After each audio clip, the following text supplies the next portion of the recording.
in the life experience where sometimes you're in this physical form and then you're not in this physical form and then you're in this physical form and you're not in this physical form, everything is all right in all of that.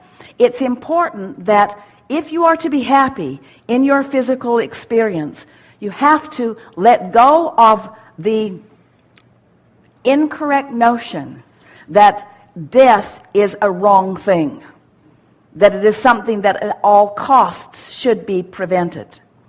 Because sometimes what happens in the living of life is that you come to the place where the greatest living of life that you're reaching for is going to come to you through the releasing of the resistance and the reemergence into the non-physical perspective.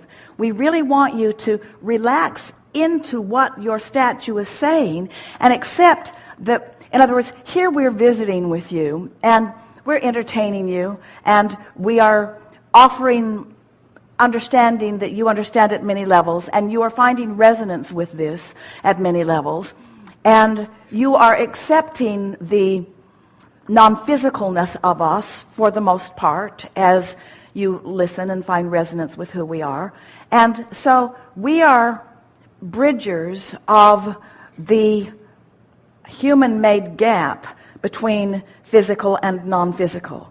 And you are a bridger between the human-made gap between physical and non-physical. We want to help you to release your pain about the death experience.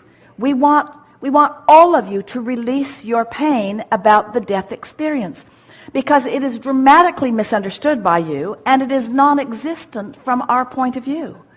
It's like making up a story that you don't like when you tell it and telling it all the time and then not enjoying it when you tell it and telling it to others and to generation after generation. So you've got yourselves all balled up in something. And do you know, it is fear of not living that keeps people from living. That's the greater tragedy. There's no tragedy in someone banging around for a while and saying, oh, this has been great, and now I'm reaching for pure alignment and finding pure alignment. There's no tragedy in that. The tragedy is being in your body and hating, in your body and pushing against, in your body and not allowing yourself to be who you really are. That's the true tragedy, you see. And so that's the part of the story that we want to interact with you about.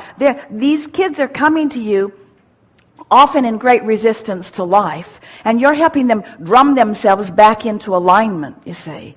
And the drum that we are beating all day, every day, our drum sounds different than yours, but our drum sounds like this. You create your own reality. You create your own reality. You create your own reality. You create your own reality. You create your own reality. You create your own reality. You create your own reality. You get what you think about. You get what you think about. You get what you think about. You get what you think about. You get what you think about. You get what you think about. You get what you think about. You get what you think about. You get what you think about. You get what you think about. You are brilliant and beautiful and perfect. You are brilliant and beautiful and perfect. You are brilliant and beautiful and perfect, and you get what you think about, and you create your own reality. No one creates your reality. You create your own reality. You are the offer of your vibration. You are the emanator of the vibration. Law of attraction responds to your vibration. You create your own reality. You are pure positive energy. You are extensions of source energy. You create your own reality. All is well in your environment. You are the creator of your own reality. Things are supposed to be good for you. You create your own reality. You create your own reality. You get what you think about. You get what you think about. Pay attention to what's coming and notice how it matches what you're thinking about. You get what you think about. You get what you think about. You get what you think about. When you think about it, you begin to own it. You own what you think about. A belief is just a thought you keep thinking. A belief is just a thought you keep thinking. The universe will deliver to you what you believe. The universe will reveal to you what you believe. The universe will give you what you believe. What you believe is what you get. What you believe is what you get. What you believe is what you get. What you believe is what you get. You can change what you believe. If you're getting something you don't want, then change your thought. You can change your thought. You can change your thought. You can change your thought. You can change your thought. You can change your thought. You can't do it all at once, but you can change your thought. You create your own reality. You are the creator of your own reality. You get what you think about.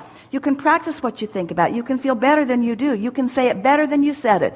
You can say it better than you said it. You can feel better than you feel. You can direct your thoughts. You can look where you want to look. You have the ability. You can focus your mind. Momentum sometimes makes it more difficult. Sometimes momentum is slower.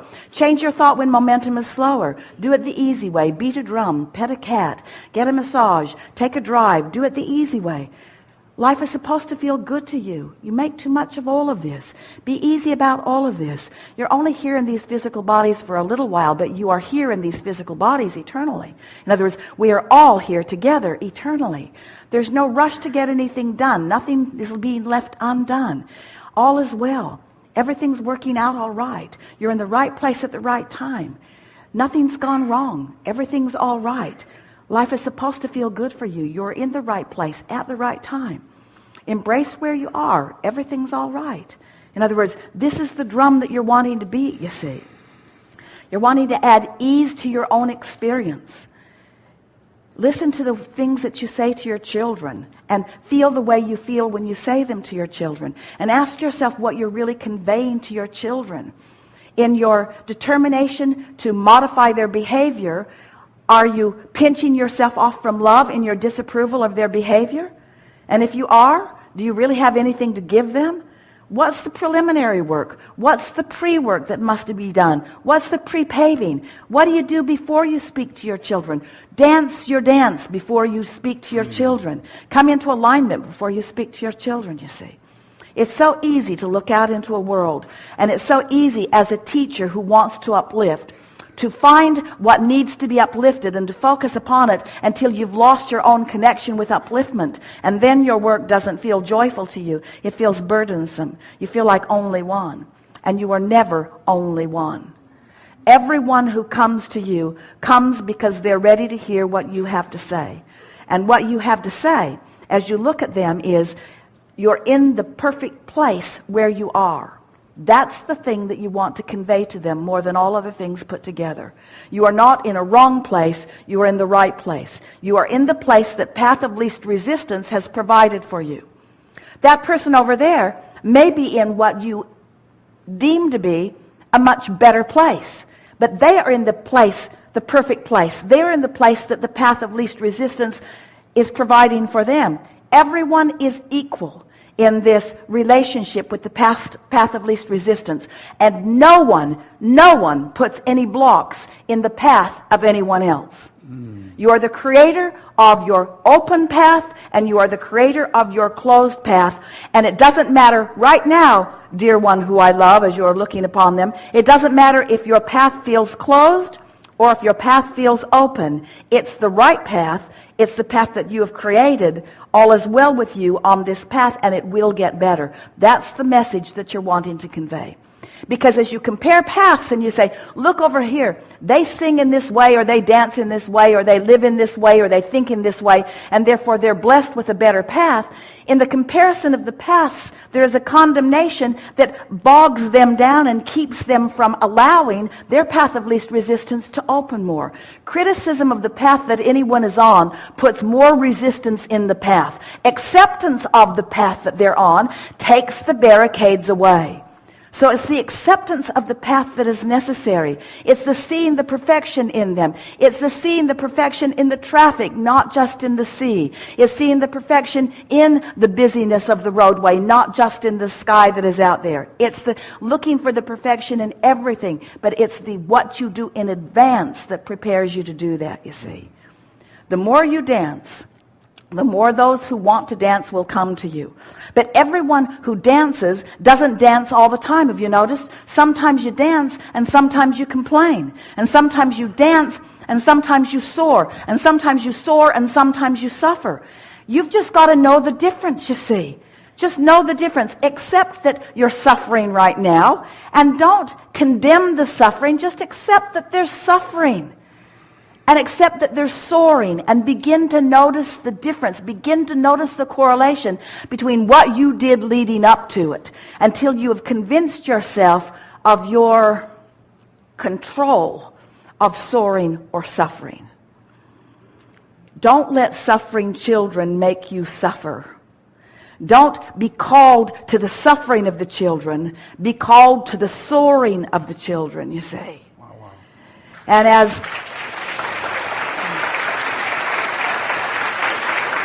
because especially these children, they soar more than they suffer. They suffer for effect. You all do. You suffer for effect. You suffer because you're trying to get a response from someone else, you see. Wow. But as you decide that it's all about the way you feel, and you care about the way you feel, and you take everything out of the equation, and you dance because you want to dance, and you just keep the dance going because it feels good. You can't dance all the time, but you can move from dancing to love, to interest, to eagerness, to passion, to comfort, to satisfaction. In other words, there are varying momentums in that high-flying energy.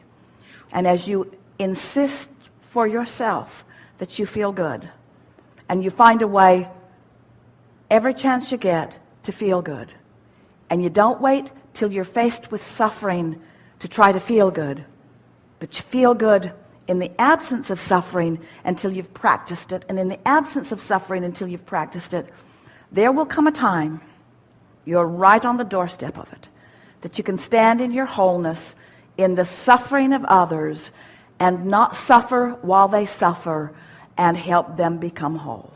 That's what true compassion is.